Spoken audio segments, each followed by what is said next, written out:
The assessment, we've been working with the assessors. I will note, since I issued my assessment report, we've got basically 10 less assessors than we did back in 2008. It's a step, I guess. It is a step. It took some time.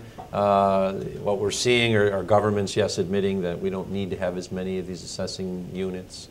So what they're doing is they're sharing assessors, which I think is a good thing, because truthfully, in most communities, they don't need a full-time assessor 365 days a year, but you could share assessors between multiple communities, and we're seeing that, and that's a good first step.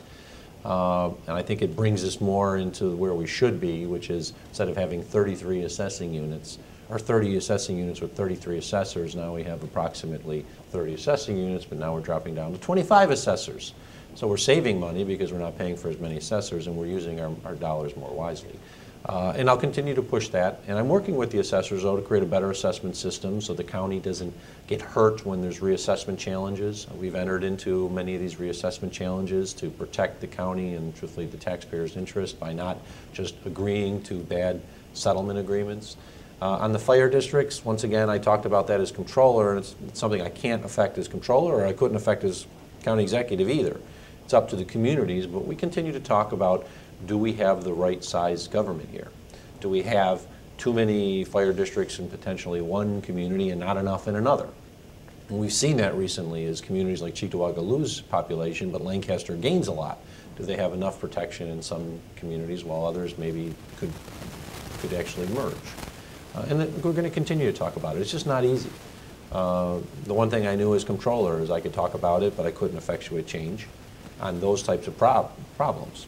I still can't do that as county executive. I can effectuate the change in Erie County government, but I can't force fire districts to go out of business. I can't force assessing units to disappear if the towns don't want them to. There are things that I recommended as county controller that I did implement as county executive, and one of those that I consider a big success this year is the Medicaid anti-fraud unit. As controller, we saw repeatedly that Erie County was not going after fraud on the provider end when it comes to Medicaid. We did a pretty good job of keeping individuals who don't qualify for Medicaid from getting it. And if they shouldn't have qualified and did get it, then we had a unit that would go after them. But what we weren't doing was going after the providers that were doing fraud or wasting tax dollars. Which is indeed where the greatest sort of quantity of fraud, I mean, financially. Vast majority of it. What it is. The Kaiser Foundation, as well as CMS, the Center for Medicare and Medicaid Services in the federal government, both come to the conclusion that 15% of Medicaid costs are lost to waste, fraud, and abuse. $1 billion is spent in Erie County alone on an annual basis on Medicaid.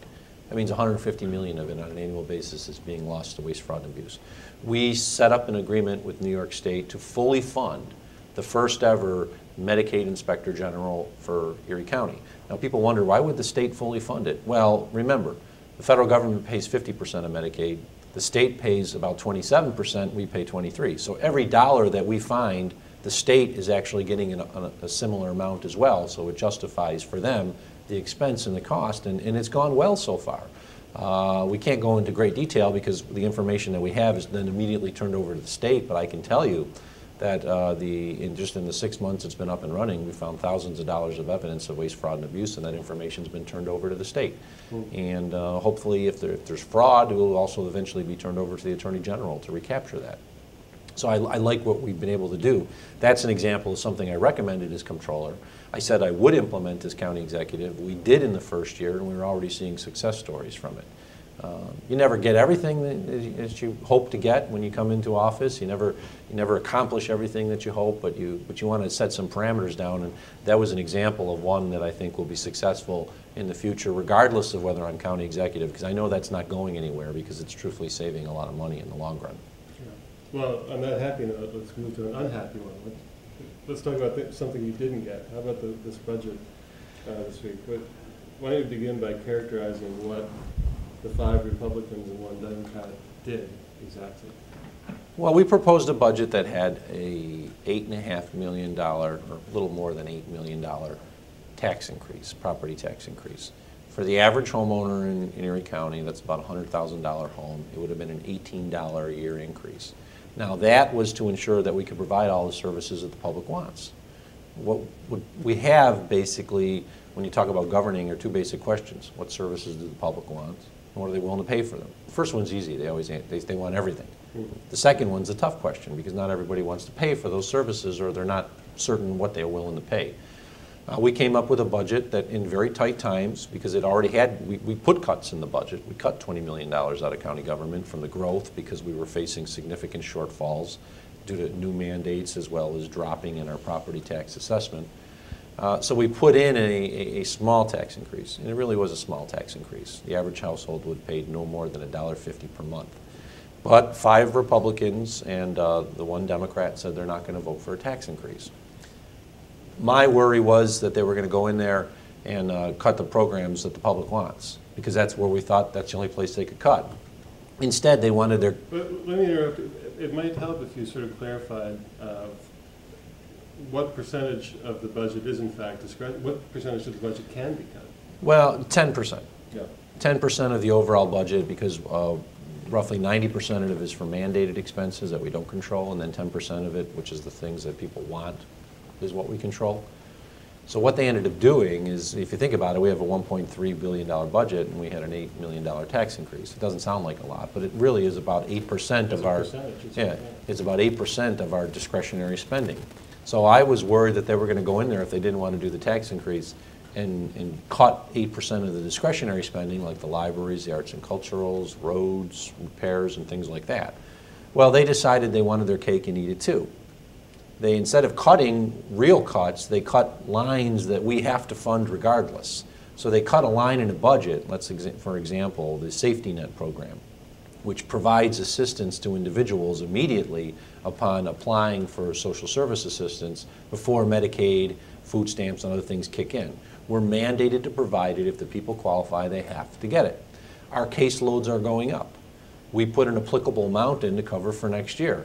And they made basically a $1.5 million cut, which looks great on paper, but we're going to have to provide it regardless. So it's a phony cut. Same thing with our self-insurance fund, our risk retention fund. We spend on average $3 million a year. I put $3 million in for next year. They eliminated all but $69,000 of it. We're going to have more than $69,000 worth of settlements or paying outside counsel probably in the first 2 weeks of January, and where I'm going to come up with the rest of the money for the rest of the year, I'm not. I'm going to have to go back and say you need to move money from other parts of government. So what they did is they cut $8.5 million out of the budget, plus they did about $200,000 in increases, which I will veto, but they cut $8.5 million out of the budget from phantom lines. I still have to pay for these expenses. And now I've got an $8.5 million hole in my budget. So I'm worried. So in other words, they've asked you to go in and make the hard decisions about yes. where you can trim this money. I mean, governing is about not easy decisions. Governing is about making the correct, the hard decisions. And they took the easy road. They cut areas knowing that in the end I'm going to have to fund it. And now I'm the one who's going to probably be the bad guy when I say we're not going to spend as much on roads.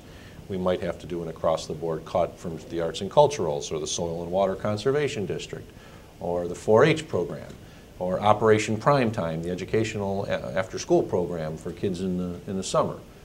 We're not thinking about eliminating those programs, but we may have to do a 10% across-the-board cut to those programs. And that still doesn't generate enough money to offset the hole that it was created.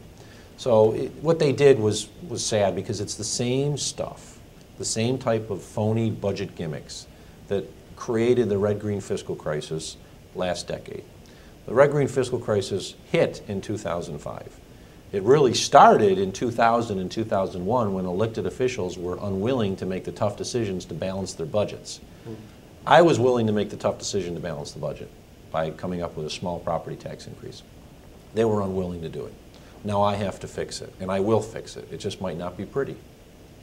Yeah, so you're talking about possible ways that you might be able to find savings here and there, but you say that doesn't make the nut. No, I mean, we have to look let's, for example, we've got a certain amount of money set aside for doing road projects that we pay for out of our operating budget as compared to what we pay for out of our capital budget when we borrow that money.